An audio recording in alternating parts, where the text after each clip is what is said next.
god damn did they not have to drag Epsilon's chest so much through the mud as they did in this episode, but okay, I dig it. Welcome back. In this one we are indeed looking over episode 10 of season 2 of The Eminence in Shadow, and yeah, you know what, let's just jump right in with the whole Epsilon's chest bit that was ongoing through this entire episode. Now, there were multiple elements of humor in this episode, as there usually is with The Eminence in Shadow, but damn, they really went hard on Epsilon's chest. And this poor girl, with that commentary that we heard, I felt like she was absolutely destroyed from her introduction, where we literally get introduced to Epsilon again by Sid recognizing her by seeing how her slime chest jiggles. Like, ah, yes, Epsilon. Damn, dude. You really know your slime. And then it just goes downhill for Epsilon from there, with Sid having the comment of, oh, that chest, 99% slime. 99%? Holy. I mean, I know Epsilon isn't the most endowed, but holy, 99%? That's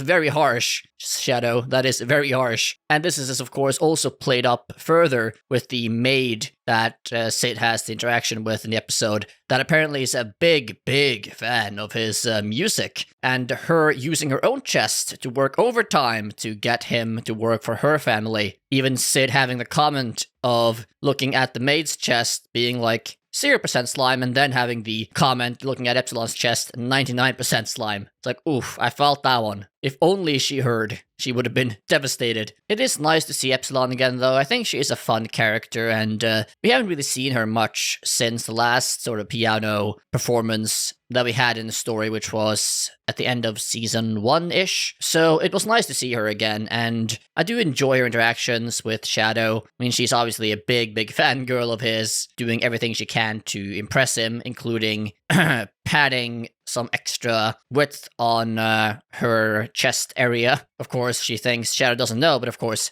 he knows. I do like, though, that Shadow sort of acknowledges and respects her effort, even though it is sort of pointless. Still recognizing that, yeah, I'm just thinking about how much effort you put in. It's like, thank you. That they even went so far in this episode, though, as to explain how she is doing this by using magic and intricate ways to make the slime jiggle in correlation to her center of gravity, and even implementing chaos theory so they look natural. It's like, god damn, she is really taking this thing seriously. Holy. And I don't feel we can really talk about Epsilon without talking about 599, which apparently is under Epsilon, as far as I understood at least. And I wonder if 599, or Victoria I think her name is under Epsilon, because they both have a similar, let's say, interest, or addiction rather, to Shadow and Sid, and basically worshipping everything he does, and both being very thirsty for him, though 599 perhaps being even more thirsty, as I thought she was going to start drooling at the end of the episode there, presenting some fruits to Sid. It's like, holy, this woman is thirsty beyond all belief. It was nice to see her in this episode too, though. I do like her, even though she is somewhat crazy. The best girls usually are, at least to some extent. Now, outside of the comedy and everything in this episode, including the weird stalker-esque guard in the palace, and for some reason Sid eating cookies when he was having this serious conversation with Rose, for some reason, I did overall enjoy the storyline this episode of somewhat prodding more into why Rose is doing what she is doing. That Sid just randomly climbed up the side of the castle with no magic. I mean, damn, he must be strong as hell. And then having to sit down with Rose and talking to her about this. And of course, still, Sid being on the absolutely wrong page with everything going on in the world. I mean, I can't even understand how he can be wrong at every single turn, but of course that is part of the gimmick. Rose thinking that, of course, Sid is talking about their relationship or whatever else, and Sid thinks that he is talking about her dream to be a bloodthirsty tyrant that no one understands. It's like, okay, dude, okay. It was still nice, though, to have this sort of reunion, as Rose hasn't really had an interaction with Sid since that episode where she basically said I have to go away and such when they were back in his own territory, all the way back in season 1. So it was nice for Rose to have that closure in a way, I felt like. So I did enjoy the interaction. And of course, after that, we also get confirmation that, yes, Rose indeed is marrying Perv Asset, still a great name, and doing all this because mainly she thinks she is protecting her mother, as I theorized last episode, and also because she thinks that she might be able to protect her kingdom somehow by doing this, or at least this is the best she can do, as she clearly still has some sort of feelings of inferiority, or feeling like she isn't strong enough, she isn't powerful enough to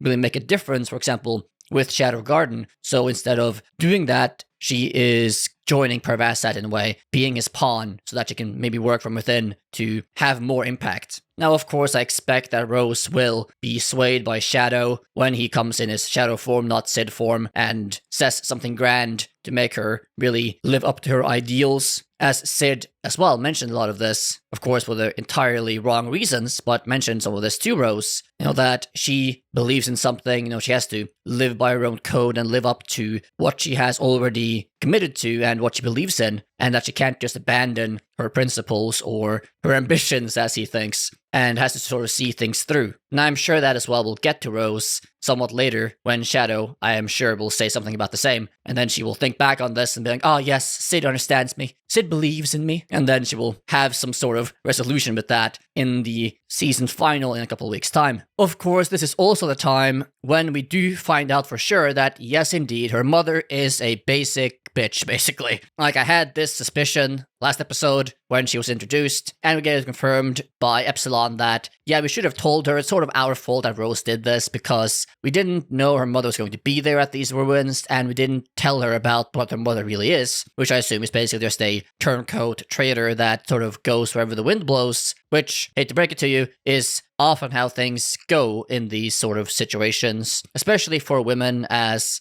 it pays to go where the power is. It pays to, sleep with the enemy if it means you survive. And her mother is no different, as she is at the end of the episode waiting for Perv to come to bed, because she is lonely and needy, apparently. Now, I'm sure this will have some sort of resolution down the line of, okay, her mother and Rose will have some sort of altercation, or the facts will come out, and that will end up with Rose breaking her alignment with Perv and such, and she'll probably go back to Shadow Garden or somewhere else. As again, I haven't read the story, so I don't know. But I assume that's where things are going in some way or form, which could be interesting. Now, I do somewhat feel bad for Rose, as she thinks she is protecting her mother and doing something that is worth anything, but no, her mother is just a basic bitch, an evil basic bitch, or a traitor basic bitch, so no. All she is doing is for naught, basically. Sucks to be her. I did also appreciate the short, but still somewhat content of the ring and the story behind why the ring is so powerful and special, what it does, etc., and getting that in the interaction between Perv and Mordred. Now, of course, as Sid quite aptly put it this episode,